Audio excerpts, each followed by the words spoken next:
Hivi umepata historia ya mtu aliyefungwa miaka 10 na Ruto?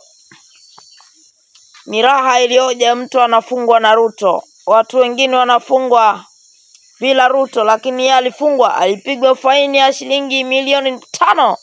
Milioni 5 jamani, asitoe wapi?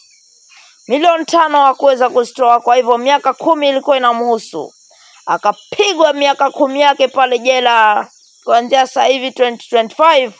Na naona atatoka hapo 2035. Hiyo ni miaka 10 rasmi. Na ni kijana mdogo sana, miaka 23, ila kwa kuwa amefanya kosa, amesema amefungua account ya Twitter ama tuseme account ya X, na akasema I must go. Hilo ndo jina alilolitumia pale, na picha aliyoitumia pale kwa profile ilikuwa ni ya Zakayo.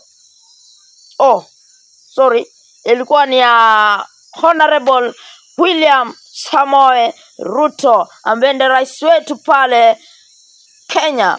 Na kisha kwenye ile description ya hiyo account akaandika I am mad, I am truly mad, I am incompetent, I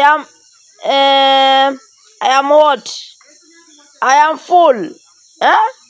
Hii ni kama anamtusi rais wetu Honorable William Samoei Ruto. Sijui kama hata mimi nikiongea hivi nitakuwa namtusi, ila shindwe simtusi. Mimi naongea tu kuwapia taarifa, na taarifa ndo hizo nadhani zimewafikia.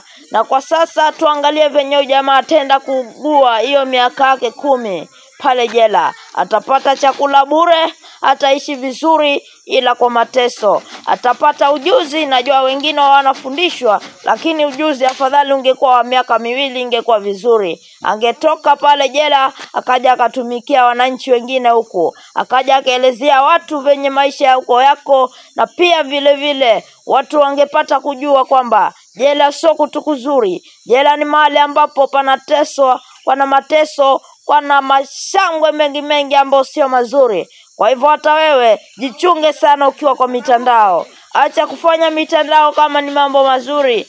Wewe fungua account yako vizuri, usitusi mtu, usiharibu chochote cha mtu, usiongolelee mtu vibaya, kwa sababu hata wewe mambo yatakukuta. Mambo si mazuri hapa duniani bana. Watu wengine hawana wazuri, watu wengine ni wabaya. Kwa hivyo achana na hawa watu waheshimiwa. Watu waheshimiwa achana nao. Sio rika zako kipesa, sio rika zako kimanoti. Kwa hivyo wadau, ukiwa kwa mitandao uchunge sana.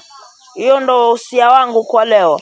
Na wachi hapo kwa sasa, naomba msubscribe, like na mshare hii video iweze kufikia watu wengi wapate kuelimika. Asante.